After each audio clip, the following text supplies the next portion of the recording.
कंगलैशना पुंमयोन line थाबलंगनी कंगलैशना पुंमयोन knee line the थाबदिलंगनी ताबीरिबा पुनमकु खुरुमजरी लौबीरसी अैगी वारी मतमगी इरोल नुंगदा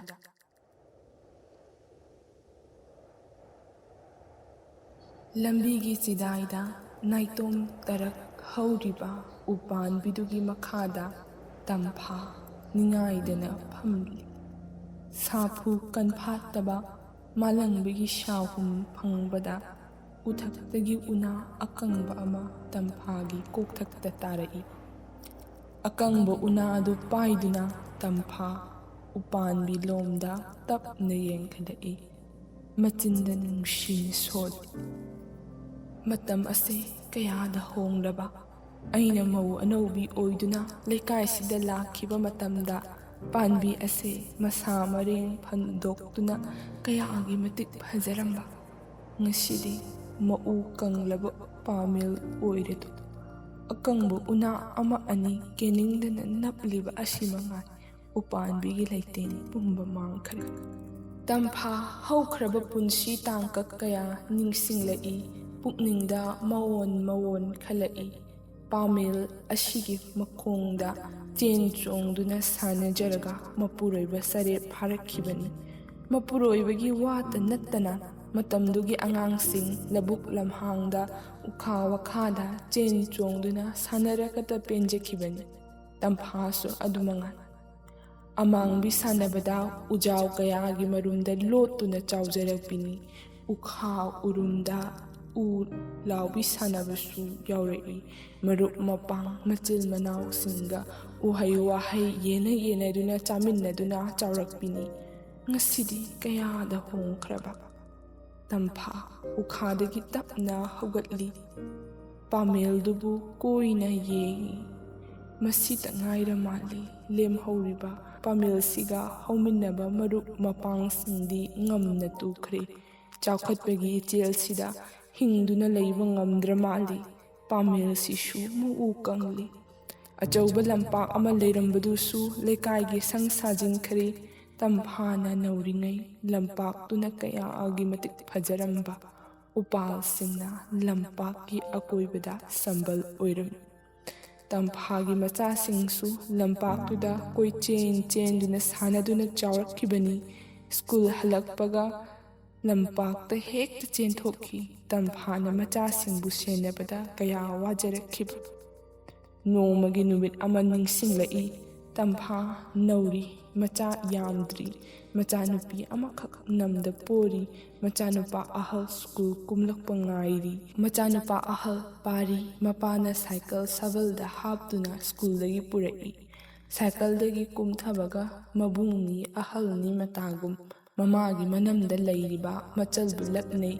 ममादा school bag पिशिलमलगा लंपा लोमदा चेंखिगे तौई तंफाना मचानुपा पारीबु खाम इबुंगो ngaikhoने चरावानखो नफिगो होंदोखोसे इचा वारमलनी पारीने यामना थौना लेने खुमलई इमा आई वाबिदे सानरुखिगे तंफाना मचागी खुदांग फादुना यादे फी होंदोक पिखिगे नंगलदगी आंगांगदो कन्ना कौखलई पारी निंगाई तौबा तोखरे पिकलिबा मचलबु मुन्ना येंगदुना लई तंफाना मनगंदा पोरिबा आंगांगदो मखुतना पोप पोप थादुना नाउथेमी मपुरोइबना पारीबु पंखतुना इमुंगदा पुशिनखी तंफा चाखुमदा चंगदुना मचागी चानबा चाक थिबीरे थेमदुना चाक पिजरगा पारीबु सानबा चलहनखी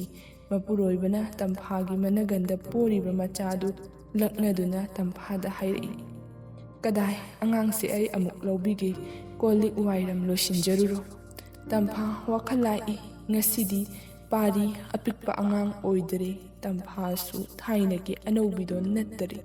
तंफागी मपुरोइबा लैखिद्रे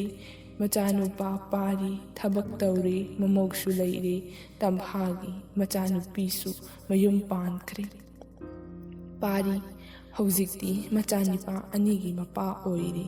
ꯇꯝꯐꯥꯒꯤ ꯇꯝꯄꯥꯛꯇ ꯃꯆꯨ ꯑꯅꯤꯅ ꯀꯦꯖꯔꯤ ꯇꯝꯐꯥꯅ ꯋꯥꯖꯕꯗꯤ ꯃꯆꯨꯁꯤꯡꯒꯤ ꯁꯥꯟꯅꯕꯨꯡ ꯉꯁꯤꯗꯤ ꯂꯩꯇ꯭ꯔꯤ ꯁꯥꯟꯅꯕꯨꯡ